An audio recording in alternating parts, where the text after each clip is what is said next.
Hello everyone, welcome to project NCERT. आज हम लोग क्लास 6 की ज्योग्राफी का 7वां चैप्टर जिसका नाम है हमारा देश भारत, इसको पढ़ेंगे। तो इस चैप्टर के अंतर्गत मुख्यतः भारत देश के बारे में जो जानकारियाँ दी गई हैं कि विश्व के मानचित्र में भारत की क्या स्थिति है, भारत के पड़ोसी कौन कौन से देश हैं, भारत के राजनीतिक मानचित्र को, भारत के भौतिक मानचित्र को, और भारत में जो भौतिक विभाजन है यानी कि जिन स्थलाकृतियों से मिलकर भारत बना है, कौन कौन से भौतिक विभाजन हैं, मुख्यतः इन सब के बारे में जानकारियाँ दी गई हैं। तो आइए स्टार्ट करते हैं हमारा चैप्टर हमारा देश भारत। भारत एक बहुत बड़े भौगोलिक विस्तार वाला देश है। उत्तर में यह हिमालय के ऊंचे शिखरों से घिरा है, पश्चिम में अरब सागर और पूर्व में बंगाल की खाड़ी, और दक्षिण में क्या है, हिंद महासागर भारतीय प्रायद्वीप के तटों पर लहराते हैं। तो भारत का भौगोलिक विस्तार जो है वो काफ़ी अधिक है, यानी बहुत ज़्यादा एरिया भारत द्वारा कवर किया जाता है। उत्तर में इसके हिमालय के ऊंचे शिखर हैं, पश्चिम में अरब सागर है, पूर्व में बंगाल की खाड़ी है, और दक्षिण में क्या है, हिंद महासागर है। और यहाँ पर एक शब्द आपने देखा, भारतीय प्रायद्वीप के तटों पर लहराते हैं। तो क्या शब्द है, भारतीय प्रायद्वीप। तो प्रायद्वीप क्या होता है, प्रायद्वीप स्थल का वह भाग होता है जो तीन तरफ से जल से घिरा होता है। यानी कोई भी स्थलाकृति है, अगर आपकी वो तीन तरफ से जल से घिरी होती है तो उसे क्या कहेंगे, प्रायद्वीप कहेंगे। अगर भारत का हम निचला क्षेत्र देखें तो कुछ इस तरह की आकृति बनेगी, जिसमें पश्चिम में आपको यहाँ अरब सागर मिल जाएगा, और पूर्व में बंगाल की खाड़ी मिल जाएगी, और दक्षिण में क्या, हिंद महासागर मिल जाएगा। तो ये तीन तरफ से क्या हो जाएगा, जल से घिरा हुआ है। तो इन तीन तरफ से चूंकि ये जल से घिरा हुआ है, इसीलिए इसे प्रायद्वीप की संज्ञा दी गई है। तो भारत में क्या है, उत्तर में हिमालय है, पश्चिम में अरब सागर है, पूर्व में बंगाल की खाड़ी है, और दक्षिण में हिंद महासागर है। और इसे प्रायद्वीप कहते हैं क्योंकि ये पश्चिम में अरब सागर से, पूर्व में बंगाल की खाड़ी से, और दक्षिण में हिंद महासागर से, यानी कि इन सबके जल से घिरा हुआ है। जो तीन तरफ से स्थल जल से घिरा होता है उसे हम क्या कहते हैं, प्रायद्वीप। और इसी वजह से भारत को भी क्या कहते हैं, प्रायद्वीप कहा जाता है। भारत का क्षेत्रफल कितना है, भारत का क्षेत्रफल 32.8 लाख वर्ग किलोमीटर है। भारत का जो कुल क्षेत्रफल है वो कितना है, 32.8 लाख वर्ग किलोमीटर। उत्तर में लद्दाख से लेकर दक्षिण में कन्याकुमारी तक इसका विस्तार कितना है, 3200 किलोमीटर है। यानी उत्तर से स्टार्ट करेंगे, अगर हम लद्दाख से लेकर हम दक्षिण में कहाँ तक जाएंगे, कन्याकुमारी तक जाएंगे, तो इसका विस्तार कितना है, 3200 किलोमीटर। यानी उत्तर से दक्षिण की ओर जाने पर लगभग कितना है, 3200 किलोमीटर तक का विस्तार है। जो कि एग्जैक्ट नंबर अगर हम देखें तो 3214 किलोमीटर है, लेकिन लगभग इसका विस्तार दिया हुआ है कितना, 3200 किलोमीटर। इसके अतिरिक्त अगर हम पूर्व में अरुणाचल प्रदेश से लेकर पश्चिम में कच्छ तक इसका विस्तार देखें, यहाँ अरुणाचल प्रदेश से लेकर कच्छ तक इसका विस्तार देखेंगे तो कितना, 2900 किलोमीटर, जो कि लगभग दिया गया है, जो कि एग्जैक्ट है 2933 किलोमीटर। यानी पूर्व में अरुणाचल प्रदेश से लेकर पश्चिम में कच्छ तक इसका विस्तार कितना है, 2900 किलोमीटर है। तो इस तरह से हमने देखा कि कुल क्षेत्रफल भारत का कितना है, भारत का कुल क्षेत्रफल कितना है, 32.8 लाख वर्ग किलोमीटर। यानी 32.8 लाख वर्ग किलोमीटर कुल क्षेत्रफल हो जाएगा। उत्तर से दक्षिण इसका विस्तार 3200 किलोमीटर हो जाएगा, और पूर्व से लेकर पश्चिम में इसका विस्तार 2900 किलोमीटर तक फैला हुआ है। और इसके अतिरिक्त हम आगे देखेंगे कि जो कि हमने देखा था पिछले चैप्टर में, जो हमारे स्थल होता है उसके अलग अलग रूप होते हैं, अलग अलग लैंडफॉर्म होते हैं। तो जो हमारा भारत है तो उसमें कौन कौन से लैंडफॉर्म या स्थल रूप पाए जाते हैं। तो भारत में क्या है, ऊंचे ऊंचे पर्वत हैं, भारतीय महामरुस्थल है, उत्तरी मैदान है, असमान पठारी सतह है, तटीय भाग है, द्वीप समूह है। तो इस तरह से बहुत सारे स्थल रूप हैं, यानी विभिन्न प्रकार के स्थल रूप हैं। भारत में आपने देखा होगा कहीं ऊंचे ऊंचे पर्वत होते हैं, कहीं मरुस्थल है, कहीं मैदानी क्षेत्र हैं, और कहीं पठारी क्षेत्र हैं, कहीं पर तटीय भाग हैं, और कहीं कहीं पर द्वीप समूह है। तो इस तरह से हम देखते हैं कि स्थल रूपों में भी बहुत ज़्यादा विभिन्नता पाई जाती है। जब हमारे भारत का क्षेत्रफल इतना ज़्यादा है, उत्तर से दक्षिण और पूरब से पश्चिम इसका विस्तार इतना अधिक है, उसकी वजह से क्या, यहाँ पर जो जलवायु है, वनस्पति है, वन्य जीव है, इसके साथ यहाँ पर जो भाषाएं बोली जाती हैं, जो संस्कृतियाँ, उनमें भी बहुत से विभिन्नता है। यानी कि अलग अलग जलवायु पाई जाएगी, कई तरह की वनस्पतियाँ होंगी, अनेक प्रकार के वन्य जीव यहाँ पर रहते हैं, और लोग अलग अलग भाषाएँ बोलते हैं, अलग अलग संस्कृतियाँ हैं उनकी। तो इस वजह से जो भारत है उसका विस्तार इतना ज़्यादा ज़्यादा है, तो यहाँ पर स्थल रूपों में भी विभिन्नता है, जलवायु में विभिन्नता है, और वनस्पति भी अलग है, वन्यजीव भी कई तरह के हैं, भाषाएं भी कई हैं और संस्कृतियां भी अनेक हैं। लेकिन इस अनेकता, इतनी सारी विभिन्नताएं होने के कारण जो हम भारत को एक राष्ट्र के रूप में मानते हैं, तो क्या हो जाता है, हम एक राष्ट्र मानते हैं, यानी कि उसमें एकता का अभाव होता है। तो इतनी विभिन्नता होने के बावजूद क्या है, भारत एक राष्ट्र में बंधा हुआ है। अब हम आगे देखेंगे कि भारत की स्थिति क्या है विश्व के मानचित्र पे। विश्व के मानचित्र में अगर हम देखेंगे तो हमने देखा था कि अगर हमारे ये पृथ्वी अगर मान लेते हैं, ये ग्लोब मान लेते हैं, तो इसमें क्या है, विषुवत रेखा, ये 0 डिग्री जो है विषुवत रेखा जा रही है। इसके उत्तर में जो भाग होते हैं वो क्या होता है, उत्तरी गोलार्ध होता है। जो भाग दक्षिण में होते हैं उन्हें दक्षिणी गोलार्ध कहते हैं। तो भारत कहाँ स्थित है, भारत विषुवत रेखा के उत्तर में स्थित है, यानी उत्तरी गोलार्ध में स्थित है। और कर्क रेखा यानी 23.5 डिग्री उत्तरी अक्षांश रेखा, जो कि कर्क रेखा है, वो देश के लगभग मध्य से होकर गुजरती है। तो यदि आपसे पूछा जाए कि भारत से कौन सी रेखा गुजरती है, तो भारत से 23.5 डिग्री उत्तरी अक्षांश रेखा, जिसका नाम है कर्क रेखा, ये भारत से होकर गुजरती है। दक्षिण से उत्तर की ओर भारत की मुख्य भूमि का विस्तार 8 डिग्री 4 मिनट उत्तर से लेकर 37 डिग्री 6 मिनट उत्तर अक्षांशों के बीच में है। यदि हम इस प्रकार इसकी विस्तार को देखें, अक्षांश और देशांतरों में अगर हम पृथ्वी के विस्तार को देखें, तो क्या हम पाएंगे कि जो दक्षिण से, यानी दक्षिण से उत्तर की ओर अगर हम चलेंगे यहाँ से, तो कितना 8 डिग्री 4 मिनट उत्तर, यहाँ से लेकर कहाँ तक जाएंगे, यहाँ तक जाएंगे, दक्षिण से लेकर उत्तर तक जाएंगे, तो कितना 37 डिग्री 6 मिनट उत्तरी अक्षांशों के बीच ये इसका विस्तार है। अगर इसका अक्षांशी विस्तार देखेंगे, इसके अतिरिक्त अक्षांशी विस्तार के अतिरिक्त हम क्या देखेंगे, भारत का देशांतरी विस्तार। तो अगर हम देशांतरी विस्तार देखेंगे तो पूर्व में, यहाँ से अगर आप स्टार्ट करेंगे, पूर्व में कितना 68 डिग्री 7 मिनट पूर्व से लेके जो है 97 डिग्री 25 मिनट पूर्व तक इसका देशांतरी विस्तार हो जाएगा। हमने इससे पहले जब देशांतर और समय को समझा था, तो हमने ये देखा था कि चूंकि भारत का जो देशांतरी विस्तार है वो लगभग कितना 29 डिग्री है, यानी ये जो देशांतरी विस्तार है कितना है, ये 29 डिग्री है। इसकी वजह से जो यहाँ का स्थान है और यहाँ का स्थान है, यानी कि जो अरुणाचल प्रदेश में स्थान पड़ता है, वहाँ सूरज क्या होता है, 2 घंटे पहले आ जाता है। तो इसकी वजह से इन दोनों स्थानों के बीच में लगभग 2 घंटे के समय का अंतर हो जाता है। इसको हमने बहुत अच्छी तरीके से अपने पिछले वीडियो जिसमें देशांतर और समय को समझाया गया था, उसमें समझा था। एक बार हम फिर से देख लेते हैं। यहाँ पर क्या कॉन्सेप्ट है कि हमारी जो पृथ्वी है वो 360 डिग्री जो है 24 घंटे में घूम जाती है, यानी कि पृथ्वी जो है हमारी वो 1 डिग्री, अगर 1 डिग्री घूमती है, 1 डिग्री घूमने में कितना कुल मिला के 4 मिनट का समय लेती है। और कुल मिला के कितना देशांतरी विस्तार है, लगभग 29 डिग्री का देशांतरी विस्तार है।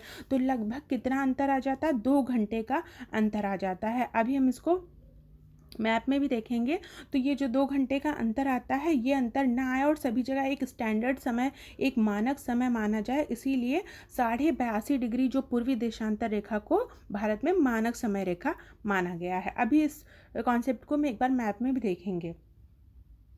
आगे हम देखते हैं भारत के पड़ोसी देश कौन कौन से हैं। तो 7 देशों की स्थलीय सीमाएं कहाँ से जुड़ी हैं, भारत से जुड़ी हुई हैं। इस चित्र में आपको भारत के पड़ोसी देशों के बारे में जानकारी दी गई है। तो यहाँ क्या 7 देश हैं जिनकी स्थलीय सीमाएं जो है भारत से जुड़ी हुई हैं। तो यहाँ आपको दिख रहा होगा इस चित्र में। सबसे पहले हम देखेंगे कि बांग्लादेश, यहाँ से बांग्लादेश से भारत की सीमा, मतलब स्थलीय सीमा, केवल स्थल यानी कि लैंड का जो पार्ट है, जो स्थल भाग है, वही देखेंगे अगर, तो 7 देश हैं। बांग्लादेश है, उसके बाद चीन की सीमा है। चीन की सीमा ये काफ़ी लंबी सीमा रेखा, सबसे लंबी सीमा रेखा तो बांग्लादेश के साथ है। जो स्थलीय सीमा है सबसे लंबी वो बांग्लादेश के साथ है। उसके बाद चीन के साथ है, ये चीन के साथ सीमा रेखा है। इसके अतिरिक्त पाकिस्तान के साथ भी बहुत लंबी सीमा रेखा है, यहाँ पाकिस्तान के साथ सीमा रेखा बनाता है। फिर नेपाल के साथ, और उसके बाद म्यांमार के साथ सीमा रेखा है। फिर भूटान के साथ, और उसके बाद अफगानिस्तान के साथ सबसे छोटी सीमा रेखा भारत बनाता है। तो भारत के मुख्य पड़ोसी देश कौन कौन से हो जाएंगे, पाकिस्तान, अफगानिस्तान, चीन, नेपाल, भूटान, बांग्लादेश और म्यांमार। ये जो है स्थल से भारत से जुड़े हुए हैं। ये सारे देश क्या हैं, स्थल से भारत से जुड़े हुए हैं। इसके बाद अगर हम यहाँ पर देखेंगे तो 2 अन्य देश हैं। यहाँ पर नीचे की तरफ अगर हम देखेंगे दक्षिण में। तो क्या हो जाएगा, समुद्र में स्थित दो द्वीप हैं, एक तो श्रीलंका है हमारा और दूसरा हमारा है मालदीव। ये भी हमारे पड़ोसी हैं। ये जो है अगर जलीय सीमा देखें तो हमारा श्रीलंका हो जाएगा और मालदीव हो जाएगा। और भारत और श्रीलंका के बीच में एक जल संधि है जिसे पाल्क जल संधि के नाम से जाना जाता है। इसके आगे हम भारत का राजनीतिक मानचित्र देखते हैं। तो भारत के राजनीतिक मानचित्र में हमें क्या दिखाया गया, भारत के राजनीतिक मानचित्र में 28 राज्य और 8 केंद्र शासित प्रदेशों से मिलकर हमारा जो राज्य बनता है उसको इस राजनीतिक मानचित्र में दिखाया गया है। एक बार यहाँ पर देख लेते हैं कि इसके विस्तार को जो है इस मैप से समझते हैं। ये जो है हमारी कर्क रेखा है। तो भारत से होकर कौन सी रेखा गुजरती है, कर्क रेखा, जो ये लगभग इसके बीच से होकर गुजर रही है, ये कर्क रेखा हमारी गुजर रही है। और अगर हम अक्षांशीय विस्तार की बात करें तो क्या होता है, कर्क रेखा तो उत्तरी गोलार्ध में भारत स्थित है, ठीक है। उसके बाद कर्क रेखा इसके बीच से गुजर रही है। अब क्या हम जो है दक्षिण की ओर देखते हैं, दक्षिण पर चलते हैं। तो ये हमारी यहाँ पर आपको ये दिख रहा होगा 8 डिग्री। तो यहाँ जो दक्षिणतम बिंदु है क्या, 8 डिग्री।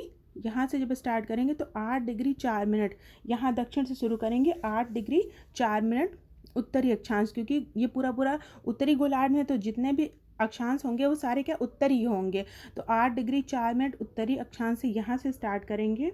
और उसके बाद जब हम ऊपर की ओर जाएंगे, उत्तर की ओर जाएंगे तो कहाँ तक जाएंगे, 37 डिग्री 6 मिनट। तो यहाँ पर 32 है, यहाँ 32 के बाद यहाँ कहीं 37 होगा और 37 डिग्री 6 मिनट यहाँ का जो विस्तार होगा वो कितना होगा, यहाँ पर 37 डिग्री 6 मिनट ये उत्तरी अक्षांश। तो इतना विस्तार हो जाएगा, यानी 8 डिग्री 4 मिनट से लेकर 37 डिग्री 6 मिनट तक का उत्तरी अक्षांश में इसका विस्तार हो जाएगा। इसके अतिरिक्त अगर हम इसी मैप में देखेंगे कि इसका जो है देशांतरीय विस्तार कितना है, तो देशांतरीय विस्तार यहाँ पर आप देखेंगे, ये जो देशांतर रेखाएं खिंची हुई हैं, अगर आपको अक्षांश और देशांतर रेखाओं के बारे में नहीं पता तो आप इसे पहले वीडियोस में जाके देख सकते हैं, जिसमें अक्षांश और देशांतर के कॉन्सेप्ट को बिल्कुल क्लियर किया गया है। तो यहाँ पर ये 64 डिग्री की रेखा आपको दिख रही है, ये 64 डिग्री रेखा दिख रही है। इससे थोड़ा सा अगर हम आगे जाएंगे, 64 के आगे क्या आएगा, हमारा 68 डिग्री की रेखा आएगी। यानी कि ये वाले भाग हैं, ये वाला यहाँ पर कौन सी 68 डिग्री 7 मिनट, यहाँ पर 68 डिग्री 7 मिनट पूर्वी देशांतर रेखा ये हो जाएगी हमारी 68 डिग्री 7 मिनट पूर्वी देशांतर रेखा यहाँ पर हो जाएगी। और जो कि कहाँ तक जाएगी, ये हमारी 97 डिग्री, यहाँ पर अगर यहाँ पर देखा जाए तो ये कहाँ तक जाएगा, 97 डिग्री, यहाँ पर 97 डिग्री 25 मिनट पूर्वी देशांतर तक ये जाएगा, 97 डिग्री 25 मिनट पूर्वी देशांतर तक ये जाएगा। यानी कि भारत का जो देशांतरीय विस्तार है वो लगभग कितना है, 29 डिग्री का इसमें फ़र्क है कुल मिला के। तो सबसे पहले जो 29 डिग्री का जो यहाँ पर फ़र्क आ जाता है, उसकी वजह से अरुणाचल प्रदेश में क्या होगा, हमारा जो ये वाला एरिया है यहाँ पर सबसे पहले सूर्योदय होगा और जो ये एरिया है यहाँ पर बाद में सूर्योदय होगा। तो इन दो स्थानों के बीच में जो समय का अंतर है वो लगभग 2 घंटे का समय का अंतर हो जाएगा। तो अगर यहाँ पर जो है समय जो है यहाँ पर थोड़ा सा आगे चलेगा, क्योंकि सूर्य यहाँ पहले दिख जाएगा। अगर यहाँ 6 बजे हैं तो यहाँ 8 बज जाएंगे। तो इस समय के अंतर को मिटाने के लिए हमने 82.5 डिग्री की रेखा, यहाँ देखिए 80 है, 80 से थोड़ा सा आगे चलेंगे तो 82.5 डिग्री की रेखा होगी जो कि यहाँ से गुजरती है। तो 82.5 डिग्री की रेखा को हम क्या करेंगे, उसको हम मानक समय मान लेंगे। तो दोनों जगह पर हम एक ही समय फॉलो करेंगे, यानी कि जो समय यहाँ पर होगा, इस रेखा पर जो समय होगा वही समय हम पूरे देश में मानते हैं। तो इस तरह से मानक समय एक मान लिया गया है इसी समस्या से निपटने के लिए, क्योंकि देशांतरीय विस्तार, जब किसी देश का देशांतरीय विस्तार अधिक हो जाता है तो उसकी वजह से उसमें अलग अलग जो स्थानीय समय में अंतर हो जाता है। स्थानीय समय में अंतर होने का क्या कारण है कि जहाँ सूर्य पहले दिख गया वहाँ पहले सवेरा हो गया और वो टाइम में थोड़ा सा आगे हो गया और बाकी स्थान थोड़ा सा पीछे रह गया, तो उनके टाइम में जो गैप आता है वो गैप ना आए, इसके लिए क्या हम स्टैंडर्ड समय मानते हैं। इस कॉन्सेप्ट को बहुत अच्छी तरीके से देशांतर और समय के वीडियो में भी समझाया गया है। इसके बाद हम देखते हैं कि भारत के जो भौतिक विभाजन को, हम इस मैप में भारत के भौतिक विभाजन को देखेंगे। अभी तक हमने भारत की स्थिति को देख लिया है। भारत कहाँ है? उत्तरी गोलार्ध में स्थित है। कर्क रेखा इस देश के लगभग बीच से गुजरती है। 8 डिग्री 4 मिनट उत्तरी अक्षांश से लेकर 37 डिग्री 6 मिनट उत्तरी अक्षांश तक इसका अक्षांशीय विस्तार है। और जो देशांतरी विस्तार है वो लगभग 68 डिग्री 60 मिनट पूर्वी देशांतर से लेकर 97 डिग्री 25 मिनट पूर्वी देशांतर के बीच में है। और जो देशांतरी विस्तार है वो लगभग कितना है? 29 डिग्री की वजह से 29 डिग्री का देशांतरी विस्तार है। इसकी वजह से जो समय है दोनों छोरों पे, जो भारत के दोनों छोरों पे समय है, उसमें लगभग 2 घंटे का अंतर आता है। ये अंतर ना है, इसकी वजह से एक मानक समय रेखा मानी गई है जो कि 82.5 डिग्री है। 82.5 डिग्री पूर्वी देशांतर को क्या है? एक मानक समय रेखा माना गया है। इसके बाद हमने देखा कि भारत के पड़ोसी देश कौन कौन से हैं। तो हमने देखा कि भारत के पड़ोसी देश हैं पाकिस्तान, अफगानिस्तान, चीन, नेपाल, भूटान, बांग्लादेश और म्यांमार। इसमें बांग्लादेश के साथ सबसे बड़ी सीमा रेखा है स्थलीय सीमा। इसके अलावा जलीय भाग है, जो समुद्र है, वहाँ पर 2 द्वीप हैं, श्रीलंका और मालदीव। इनसे भी भारत की जो समुद्री सीमा है वो मिलती है। इसके बाद हमने देखा भारत का राजनीतिक मानचित्र। इस राजनीतिक मानचित्र में हमने देखा था ऊपर की तरफ, ये भारत का राजनीतिक मानचित्र है जिसमें भारत के राज्य, उनकी राजधानियां दिखाई गई हैं। और भारत में कुल मिलाकर 28 राज्य और 8 केंद्र शासित प्रदेश हैं। अब इसके बाद हम देखेंगे कि भारत का जो भौतिक स्वरूप है वो कैसा है। तो हमने देखा था कि भारत में बहुत सारी भौतिक आकृतियाँ पाई जाती हैं। कहीं पर्वत है, कहीं पठार है, कहीं मैदान है, कहीं तट है, तो कहीं द्वीप समूह है। उत्तर में बर्फ से ढका हिमालय संतरी का कार्य करता है। तो भारत के उत्तर में क्या है? भारत के उत्तर में क्या है? हिमालय है। ये हमारा हिमालय है जो कि यहाँ तक फैला हुआ है। उत्तर में भारत का हिमालय है जो संतरी यानी कि रक्षक का कार्य करता है।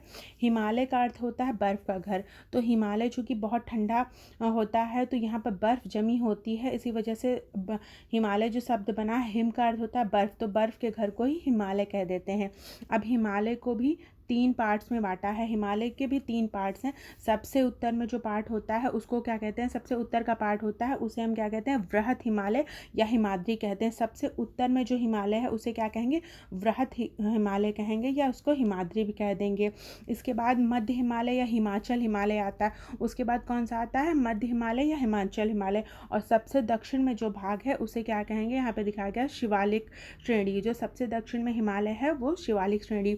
तो भारत के भौतिक विभाजन जो है अनेक प्रकार से हैं, जैसे पर्वत है, पठार है, मैदान है, तट है, द्वीप समूह है।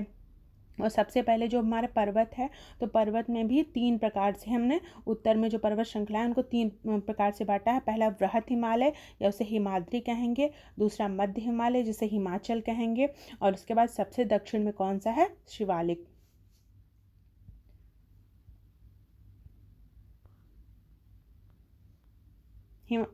उत्तर का जो पर्वतीय भाग है उसको देखने के बाद हम देखेंगे उत्तर का जो मैदान है, ये हमारा उत्तर का मैदान है। तो हिमालय के दक्षिण में क्या है? भारत का उत्तरी मैदान स्थित है। ये मैदान कैसे हैं? समतल और सपाट हैं। ये मैदान सिंधु, गंगा, ब्रह्मपुत्र तथा इनकी सहायक नदियों द्वारा लाए गए जलोढ़ निक्षेपों से बने हुए हैं। तो इन मैदानों का निर्माण कैसे हुआ? इससे पहले वाले चैप्टर में जिसमें पृथ्वी के स्थल रूप की बात की गई है उसमें ये बताया गया है कि मैदानों का निर्माण किस प्रकार होता है। तो मैदानों का निर्माण जो पर्वतों से नदियाँ जब निकलती हैं तो अपने साथ बहुत सारा कंटेंट लेके आती हैं, निक्षेप लेके आती हैं। तो वो निक्षेप वो जब जमा कर देती हैं घाटियों में, जैसे जैसे वो निक्षेपों को जमा करती हैं तो क्या होता है? मैदानों का निर्माण होता है। तो इसमें ये आपको नदियाँ दिख रही होंगी यहाँ पर, जो हमारा मैदान है इसमें आपको ये नदी गंगा नदी, यमुना नदी, यहाँ से आपको ब्रह्मपुत्र नदी दिख रही होगी, ये हमारी सिंधु नदी है। तो ये नदियाँ हैं जो है पर्वतों से क्या लेके आई? जलोढ़ निक्षेप लेके आई। जलोढ़ निक्षेप का क्या अर्थ है? जो नदियाँ बहुत ही महीन मिट्टी लेकर आती हैं और इसी जो है महीन मिट्टी को क्या घाटियों में निक्षेपित कर देती हैं, यानी डिपॉजिट कर देती हैं, जमा कर देती हैं। और इन्हीं निक्षेपों से किसका निर्माण होता है? इनसे निर्माण होता है मैदानों का। तो इन नदियों के द्वारा जो लाए गए निक्षेप हैं इनसे ही मैदानों का निर्माण हुआ है। तो हमने क्या देखा, हिमालय के दक्षिण में क्या स्थित है, हिमालय के दक्षिण में अगर हम आएंगे तो भारत का क्या है, उत्तरी मैदान स्थित है। ये नदी, ये जो है बहुत ही ज़्यादा मैदान समतल और सपाट है। ये किससे बना हुआ है, किस वजह से बना हुआ है, क्योंकि जो नदियाँ हैं, सिंधु नदी, गंगा नदी, ब्रह्मपुत्र नदी और इनकी और अन्य सहायक कई नदियाँ हैं, वो जो है जलोढ़ निक्षेप जो लेकर आई हैं, उनके जमा करने से इन मैदानों का जो है निर्माण हुआ है। अब ये नदियाँ जो है क्या करती हैं, नदियों के ये मैदान कृषि के लिए उपजाऊ भूमि प्रदान करते हैं, क्योंकि जो निक्षेप लेके आती हैं उसकी वजह से ये जो भूमि है ये बहुत ही ज़्यादा उपजाऊ है। और इसी वजह से क्या होता है, ये जो मैदानी इलाके हैं, जितना भी आपको हरे रंग से दिख रहा है, ये सारा मैदानी इलाके हैं। तो यहाँ पर क्या होता है, जनसंख्या अधिक होती है, क्योंकि यहाँ भूमि क्या है, बहुत ही ज़्यादा उपजाऊ होती है। भूमि के उपजाऊ होने का क्या कारण है, ये जो जलोढ़ निक्षेप लेके आई है, इसकी वजह से मिट्टी यहाँ पर बहुत उपजाऊ होती है। तो इस तरह से हमारा दूसरा जो है स्थल रूप क्या है, जो भौतिक विभाजन में दूसरा भौतिक विभाजन है, उत्तर का मैदान, ये भी कंप्लीट होता है। अब हम तीसरा देखेंगे। भारत का जो तीसरा भौतिक विभाजन है वो कुछ इस तरीके से, यहाँ से भारत का भारतीय महामरुस्थल यहाँ पर आपको दिख रहा है। तो ये भारत के पश्चिम भाग में क्या स्थित है, भारत का महामरुस्थल, भारतीय महामरुस्थल। ये एक ऐसा क्षेत्र है, ये काफ़ी गर्म है, शुष्क है और रेगिस्तान यानी रेतीला है। बहुत ही इसमें गर्मी बहुत ज़्यादा है, एकदम ड्राई है यहाँ का मौसम, और जो है रेतीला है, यानी पूरा रेगिस्तानी जो इलाका है, इसी को हम महामरुस्थल कह देते हैं। और जो कि यहाँ पर बहुत ज़्यादा गर्मी रहती है, इसकी वजह से क्या होता है, यहाँ पर वनस्पतियों की मात्रा बहुत कम होती है, वर्षा का यहाँ अभाव होता है, बहुत गर्मी होती है। तो ये क्या है, यहाँ पर वनस्पतियों का अभाव रहता है, यानी वनस्पतियाँ यहाँ पर बहुत ही ज़्यादा कम मिलती हैं। इसके बाद हम चलते हैं अपने नेक्स्ट भौतिक विभाजन पर, जो कि है हमारा प्रायद्वीपीय पठार। तो प्रायद्वीप, तो हमने समझा था कि भारत को प्रायद्वीप क्यों कहते हैं, क्योंकि ये देखिए, इस क्षेत्र में आपको दिख रहा होगा कि एक तरफ से अरब सागर है, एक तरफ से बंगाल खाड़ी है, और नीचे जाएंगे तो यहाँ पर क्या है, ये दिख रहा होगा आपको, ये पोर्शन पूरा हिंद महासागर का पोर्शन है। तो तीन तरफ से यहाँ से यहाँ से यहाँ से, ये तीनों तरफ से किससे ढका हुआ है, किससे जो है ये घिरा हुआ है, ये जल से जो है घिरा हुआ है। इसकी वजह से इसे क्या कहा गया है, इसे हमने प्रायद्वीप कहा गया है। तो ये प्रायद्वीपीय जो पठार है, इसके बारे में जानेंगे। उत्तरी मैदानों के दक्षिण में, अब हम ये जो मैदान हम हमारे देखे थे, ये ये जो मैदानी इलाके थे, इनके दक्षिण में जब आएंगे तो जितना भी ये पीला पीला आपको ये एरिया दिख रहा है, ये सारा क्या है, हमारा पठारी प्रदेश है। तो उत्तर मैदानों के दक्षिण में प्रायद्वीपीय पठार स्थित है। इसकी आकृति कैसी है, इसकी आकृति को अगर हम देखेंगे तो ये कैसी है, लगभग एक त्रिभुज बनाता हुआ है। ये आकृति आपको अगर दिख रही होगी, एक त्रिभुज की आकृति का है। और ये इसका जो धरातल है वो काफ़ी ऊंचा नीचा है। इसके क्षेत्र में क्या है, बहुत सारी पहाड़ी श्रृंखलाएं हैं और बहुत सारी घाटियां स्थित हैं। इसके उत्तर पश्चिम में कौन स्थित है, उत्तर पश्चिम में अरावली श्रृंखला स्थित है। अगर हम यहाँ पर देखेंगे, उत्तर पश्चिम में यहाँ पर क्या है, इस पठार में यहाँ पर अरावली श्रेणी स्थित है। ये अरावली श्रेणी, ये वही श्रेणी है जो विश्व की सबसे पुरानी पर्वत श्रृंखला है। जो कि सबसे पुरानी श्रृंखला कौन सी है, अरावली श्रृंखला। ये जो है यहाँ पर चित्र में आपको यहाँ पर दिख रही होगी, ये हमारी अरावली श्रेणी ये स्थित है। तो ये जो हमारा पठार है, इसके उत्तर पश्चिम की तरफ आपको क्या मिलेगा, अरावली की श्रृंखला मिल जाएगी। और ये क्या है, विश्व की सबसे पुरानी श्रृंखला है।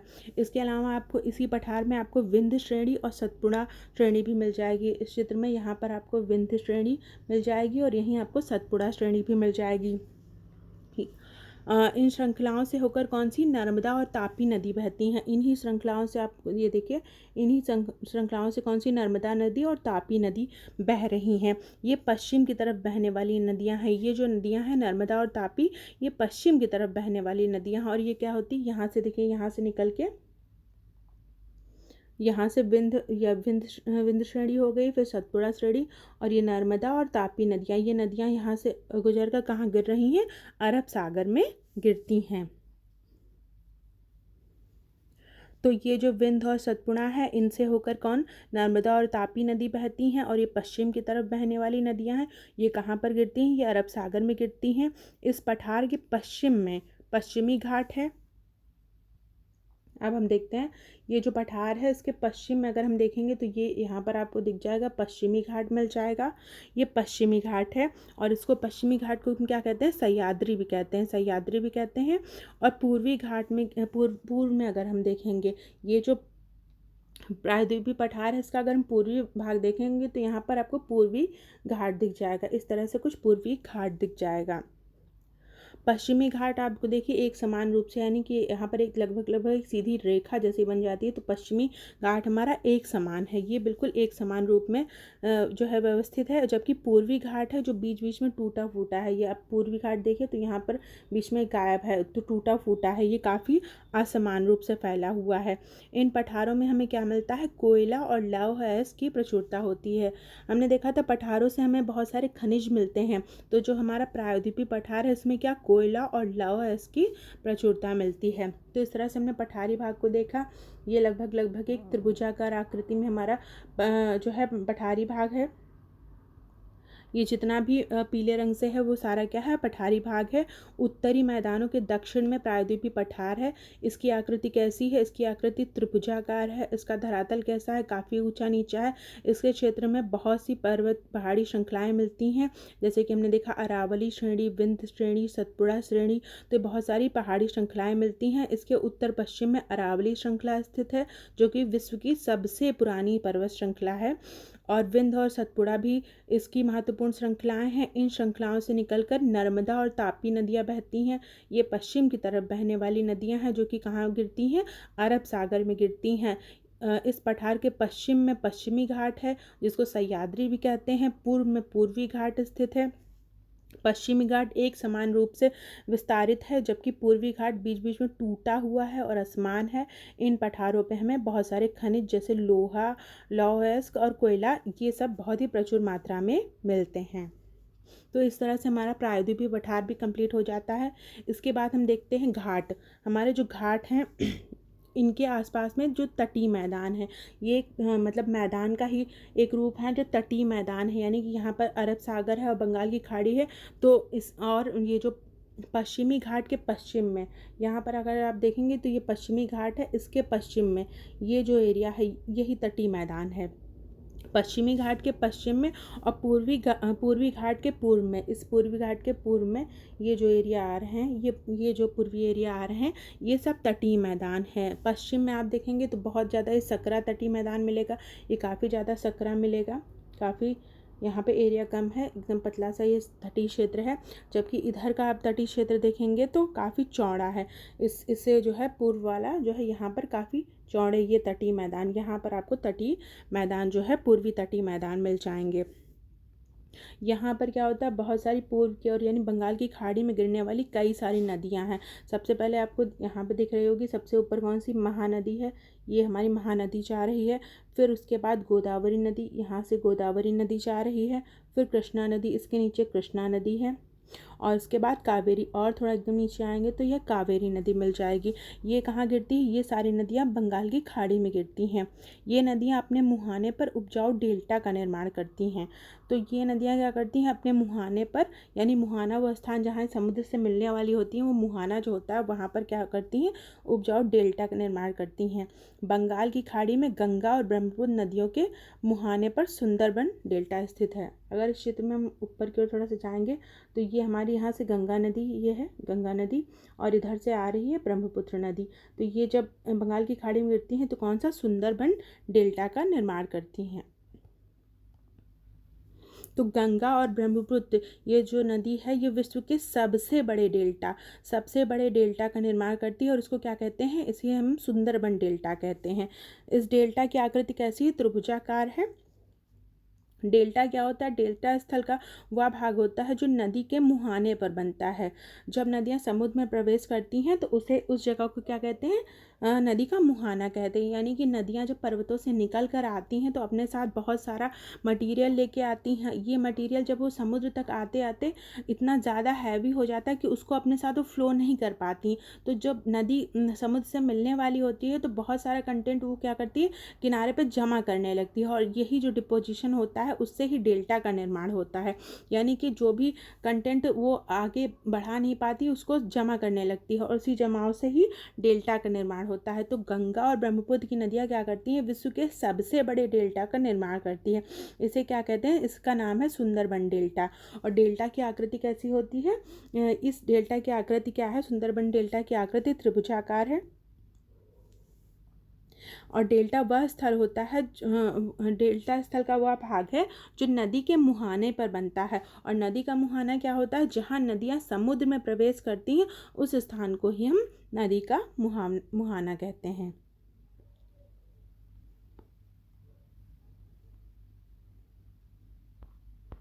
इसके बाद हम देखेंगे, तो इस तरह से हमने सबसे पहले भौतिक विभाजन के अंतर्गत हिमालय को देखा, जिसमें हमने देखा कि कौन कौन सा बृहद हिमालय है। सबसे पहले जिसे हिमाद्री कहा गया, फिर मध्य हिमालय है, इसको हिमाचल हिमालय भी कहते हैं। उसका सबसे दक्षिण में शिवालिक की श्रेणियां हैं। फिर हमारा उत्तर का मैदान आ गया। फिर सेकंड पार्ट हमारा क्या था, जो भौतिक विभाजन में भारत का उत्तरी मैदान। उसके बाद हमने देखा भारत का महामरुस्थल। महामरुस्थल के बाद हमारा कौन सा भाग आ गया, प्रायद्वीपीय पठार का भाग आ गया। प्रायद्वीपीय पठार में हमने क्या देखा, हमें बहुत सारा यहाँ क्या मिलता है, लौह अयस्क और कोयला मिलता है। इसके बाद हमने देखे तटीय मैदान।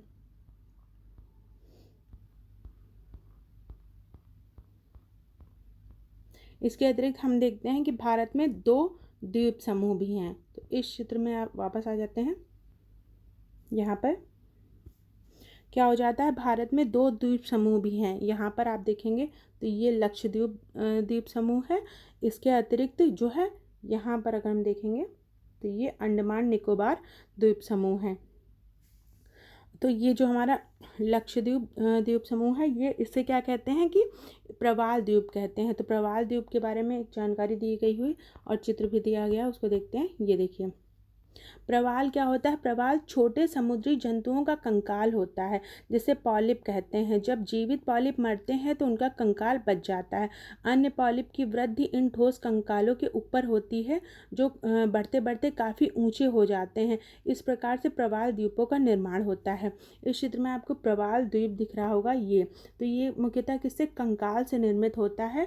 कि प्रवाल जो है छोटे समुद्री जंतु जो होते हैं उनके कंकालों से मिलकर बनता है, उसको क्या कह देते हैं, पॉलिप कहते हैं। और जब पॉलिप मरते हैं तो उनका जो कंकाल बच जाता है तो ये जमा होने लगता है, और अन्य पॉलिप जो होते हैं उनकी वृद्धि इन्हीं ठोस कंकालों के ऊपर हो जाती है। तो ये जब बहुत सारे एकत्रित हो जाते हैं तो क्या, प्रवाल द्वीप का निर्माण करते हैं। तो भारत में जो 2 द्वीप समूह है उसमें लक्षद्वीप जो है अरब सागर में स्थित है, और ये जो है प्रवाल द्वीप है, इसे क्या कहते हैं, प्रवाल द्वीप कहते हैं। इसके अतिरिक्त जो हमारा दूसरा है उसे क्या कहते हैं, अंडमान निकोबार द्वीप समूह। तो इस क्षेत्र में हमने देखा